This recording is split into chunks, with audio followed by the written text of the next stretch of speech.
Thank you for being here tonight, and I hope you had a pleasant enough afternoon and were able to enjoy it the way that you anticipated.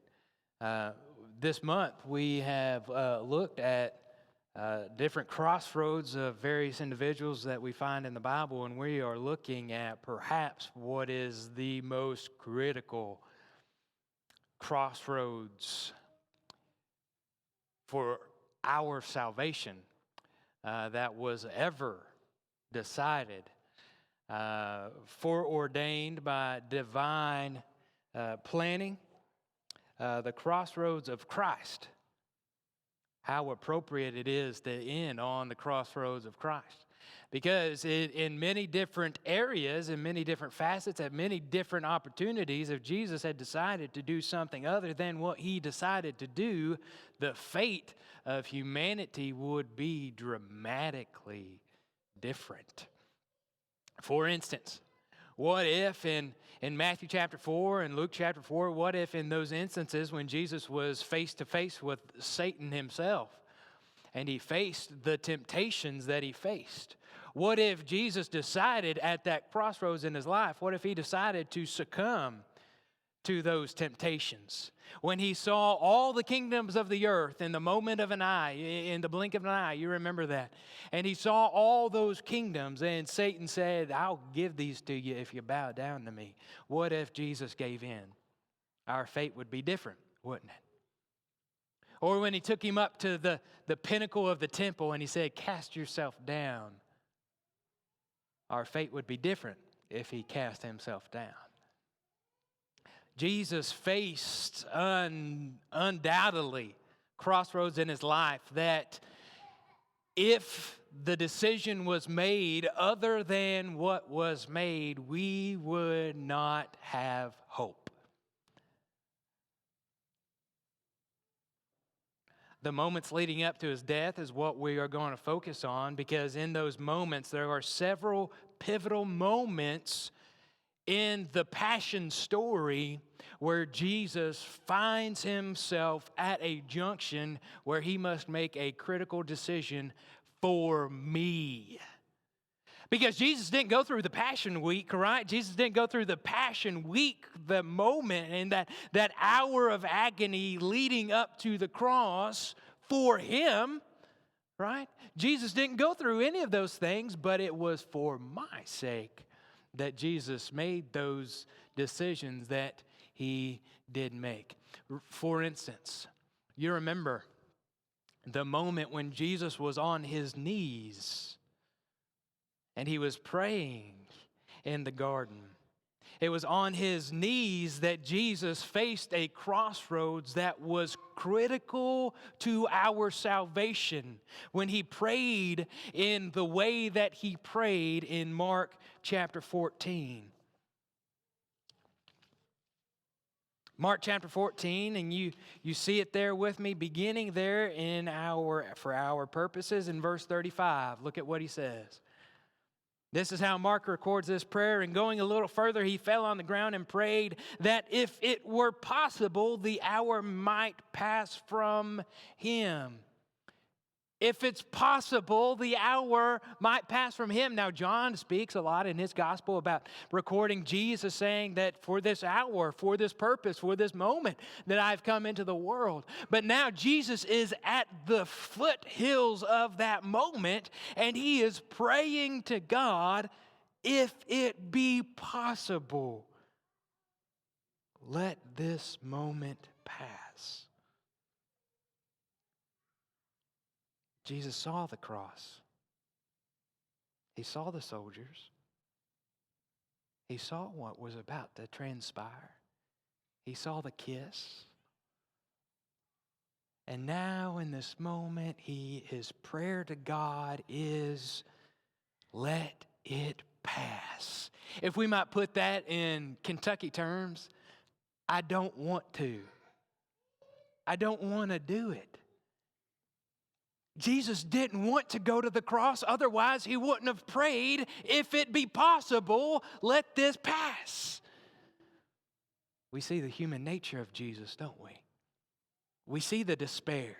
Luke records for us that he was in such anguish as he prayed, he was sweating. How many of us have prayed to the point that we began to sweat? And his sweat became like drops of blood. How many of us ever been in such agony and stress in our life where we were at that point? Jesus facing crossroads in his life on his knees. And he prayed, if it be possible, let it pass. But thank God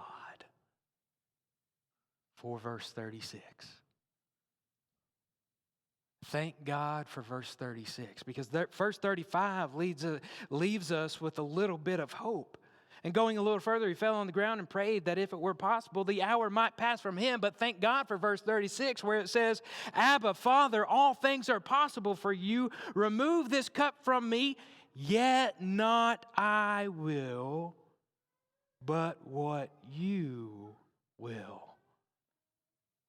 If verse 36 hadn't been uttered by Christ, wouldn't we be in a dramatically different state?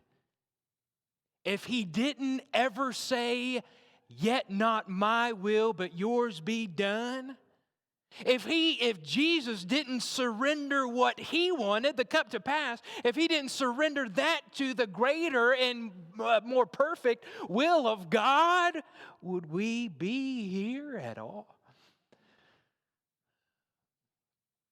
Thank God that he chose to say what it says in verse 36.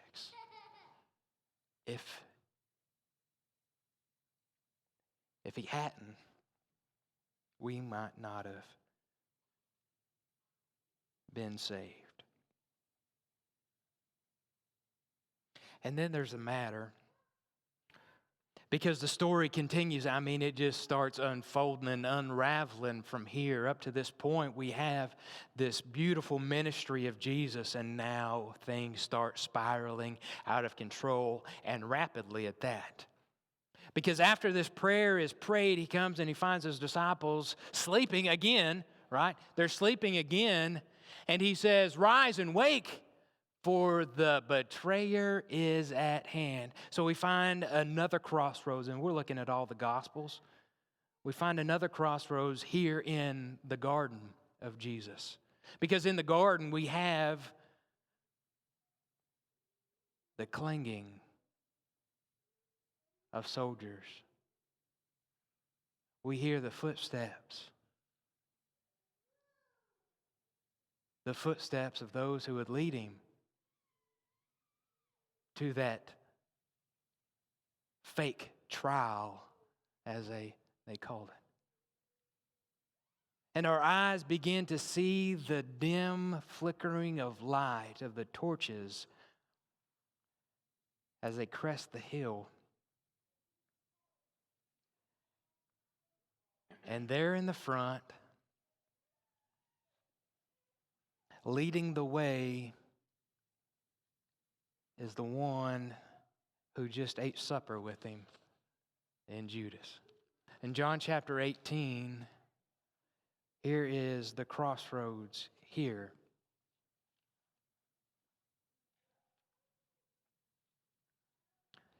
In verse 10, it says this. And you can imagine the tension. You could cut that place with a knife. The air was so thick with tension. On one end, you've got Jesus and his apostles. And on the other end of the spectrum, you've got Judas leading this band of soldiers who are coming to arrest perhaps the most popular man in the region.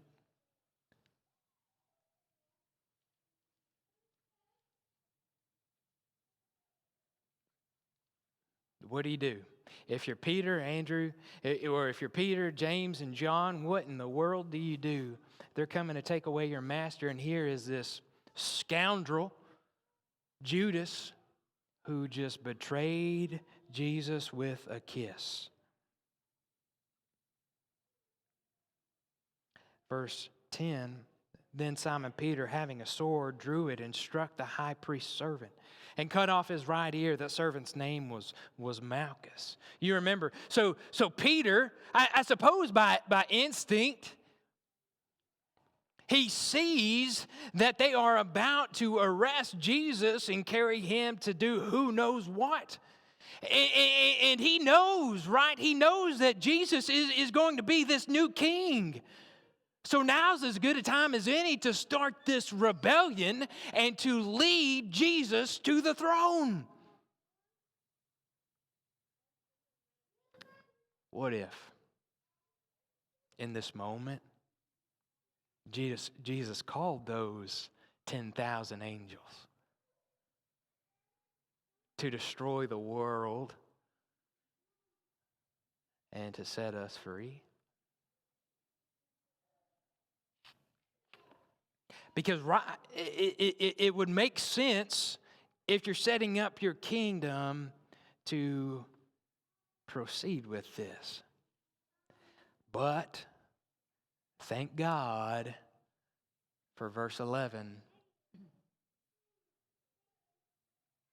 Thank God for what we see in verse 11, where it says, so Jesus said to Peter, put your sword into its sheath. Shall I not drink the cup that the Father has given me?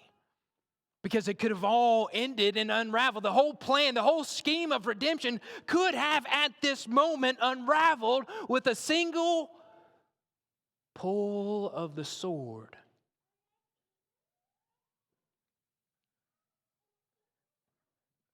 But Jesus remarks, put your sword back.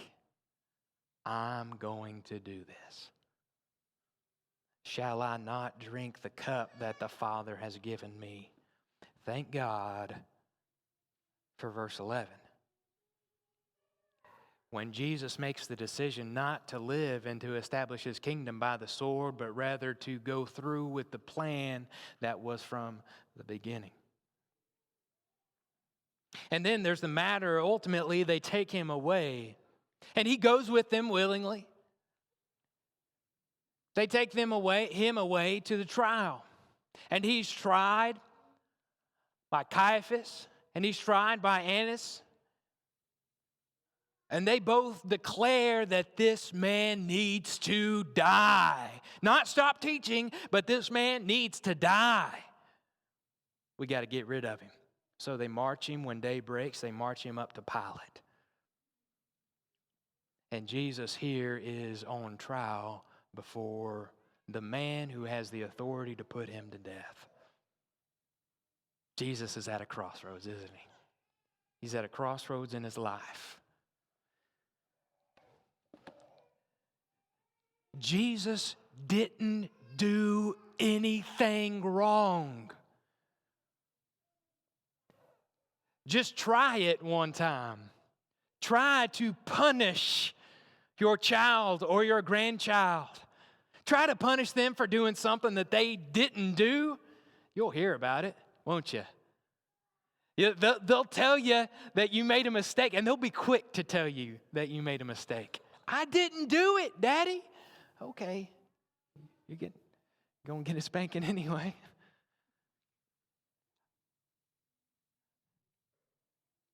Not the case with Jesus. When Jesus was on trial, back in Matthew chapter 27, here is the crossroads. Now Jesus stood before the governor, and the governor asked him, "Are you the king of the Jews?" And Jesus said, "You have said so." But when he was accused by the chief priests and elders, he gave no answer. Then Pilate said to him, "Do you not hear how many things that they testify against you? Are you not aware? Are you listening to all these accusations? Do you not understand?" And Pilate, you remember, he says, "I have the authority to put you to death. Why aren't you saying anything? Jesus is innocent. Why wouldn't he open up his mouth? Why wouldn't he say, I have done nothing wrong? There's nothing that I have done that deserves death.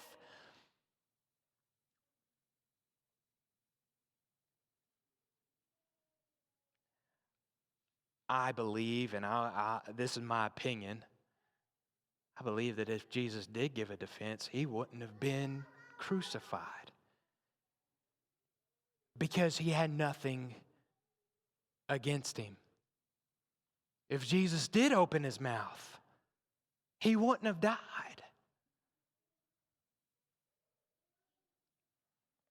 Nevertheless, thank God for verse 14.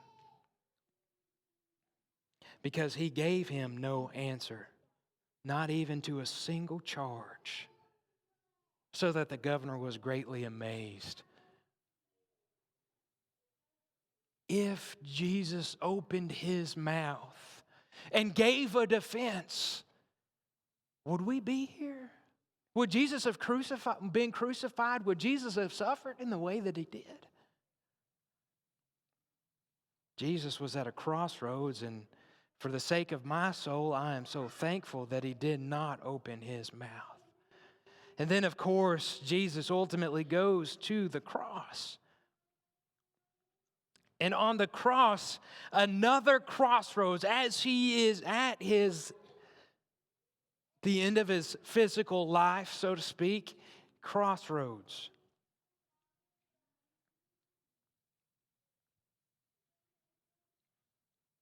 Read this with me, verse 32 and verse 33, what it says. They nailed him on the cross. 2 others who were criminals were led away to be put to death with him. And when they came to the place that is called the Skull, there they crucified him and the criminals, one on his right and one on his left. They crucified Jesus.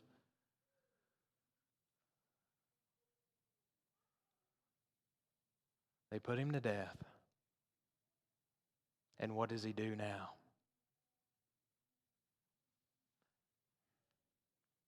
One of these criminals was entirely selfish, wasn't he? Thinking only about himself. If you are the cross, save yourself and save us too. If you are the Christ. The other didn't make fun of him so much. Don't you understand that we are under this penalty justly, but him unjustly? We deserve it. He doesn't deserve it.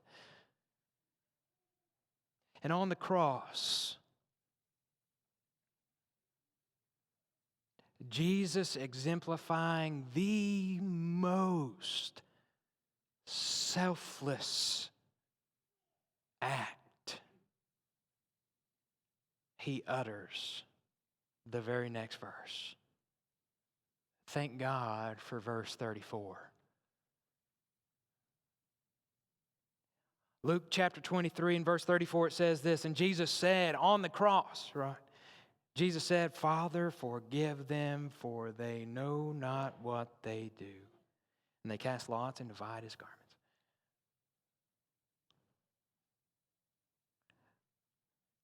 Jesus could have been very selfish, and none of us would have blamed him. I mean, after all, he had heaven, the glory of heaven waiting for him, and that he was going to be able to experience. He was actually finally going to be rid of this earth and its pain and its agony. He could have been entirely selfish, but there on the cross, in a moment when myself would be so self-centered, Jesus in his selflessness says, Father, forgive them, for they know not what they do.